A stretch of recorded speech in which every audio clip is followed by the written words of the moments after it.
اس لیے کم سے کم کوئی کماتا کھاتا ہے، کسی کو 10 روپے کہیں ملتے ہیں، اسے اپنا کھانے پینے دو۔ آپ کو کیوں تکلیف ہوتی ہے؟ آپ اپنے حصے کا نصیب کا لے رہے ہیں، وہ اپنے نصیب کا لے رہا ہے۔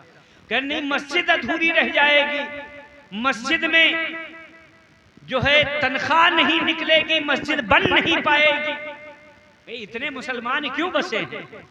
چندہ کر لو، رسید چھپا لو۔ کیا گاؤں کی بچیوں کا نکاح ہوگا اسی سے مسجد چلے گی؟ اس نکاح میں جو نکاح پڑھوائی ہے اسی سے امام کو تنخواہ دی جائے گی، اسی سے آپ مسجد کی مینار بناؤ گے، اسی سے عمارت کھڑی کرو گے۔ اس کے علاوہ اور کوئی فنڈ نہیں ہے۔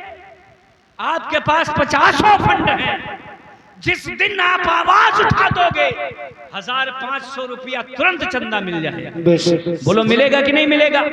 لیکن امام صاحب کی بیوی کی طبیعت خراب ہو جائے، وہ شرم و لحاظ سے آپ کے سامنے کبھی کہا میرے بچے کو بخار آ گیا چندہ دو؟ اس لیے وہ اجرت جو امام صاحب کو نکاح میں ملتی ہے وہ انہی کا حق ہے، اس پر پورے گاؤں والے مل کر زیادتی نہ کرو، اسے دباؤ نہ، کسی کا حق نہ چھینو، اپنے اپنے حق پر قائم رہو۔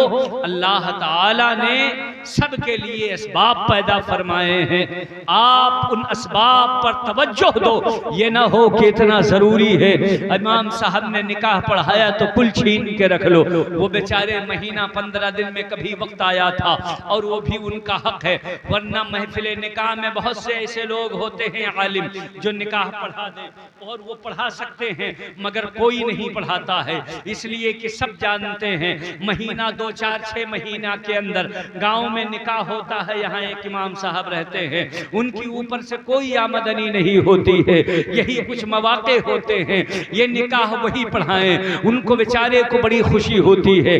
آج ہمارے گھر میں بارات آئی ہے، آج ہمارے محلے اور گاؤں میں بارات آئی ہے، آج شادی ہو رہی ہے، جس طرح شادی والے لوگوں کو خوشی ہوتی ہے اسی طرح امام صاحب کو خوشی ہوتی ہے کہ آج میں نکاح پڑھاؤں گا، چند پیسے ہمیں اس کے ذریعہ مل جائیں گے، ہماری آمدنی میں اضافہ ہو جائے گا۔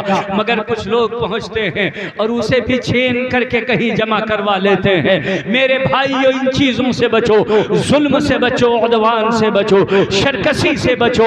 زندگی پر کوئی بھروسہ نہیں ہے، کب کون چل جائے، کب کس کو جانا پڑ جائے۔ آپ کو توبہ کی مہلت بھی نہیں ملے گی، آپ کو توبہ کا وقت نہیں ملے گا، آپ کو سدھرنے کا ٹائم بھی نہیں دیا جائے گا، آپ کو ہفتہ 10 دن پہلے وارننگ بھی نہیں دی جائے گی۔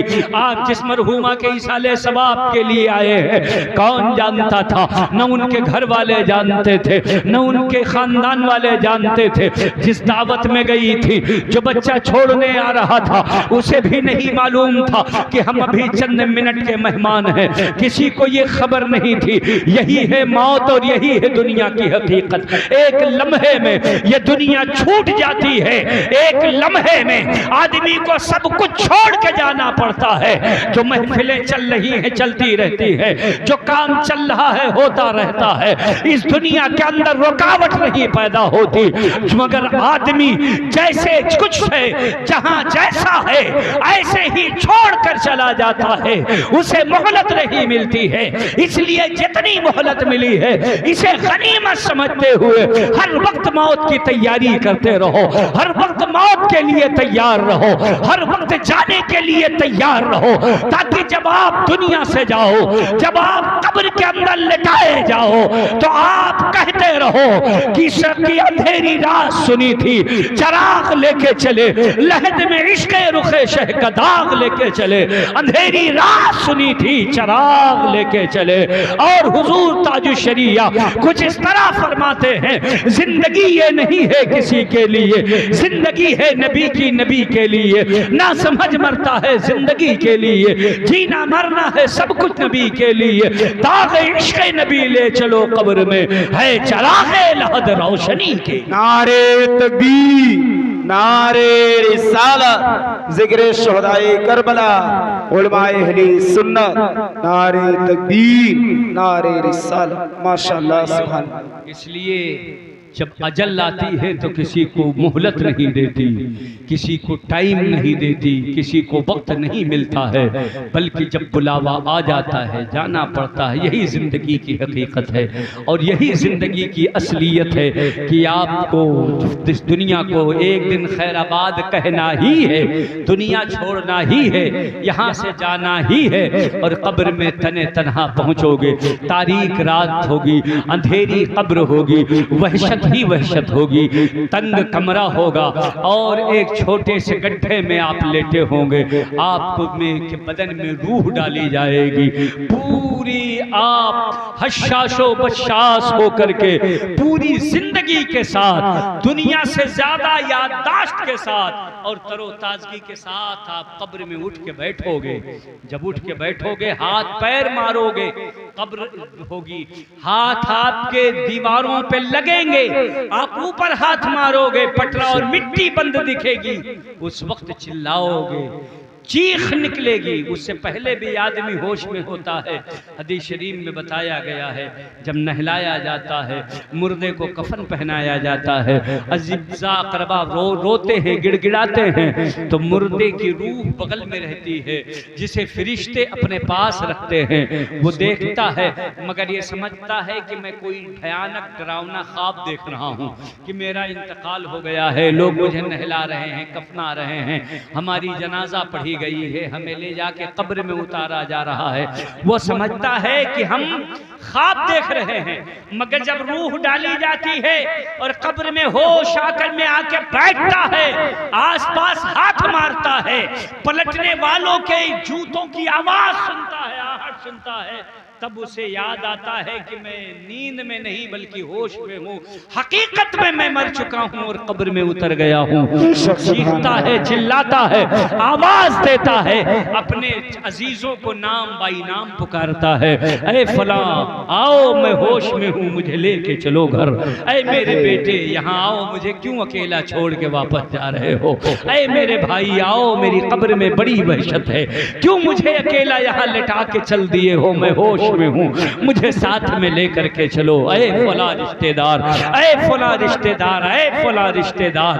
مگر کوئی رشتہ دار عزیز اقربا نات بات بلکہ آپ کا بیٹا بھی قبر کے پاس آ کر کے ایک رات گزارنے کے لیے تیار نہیں ہوگا۔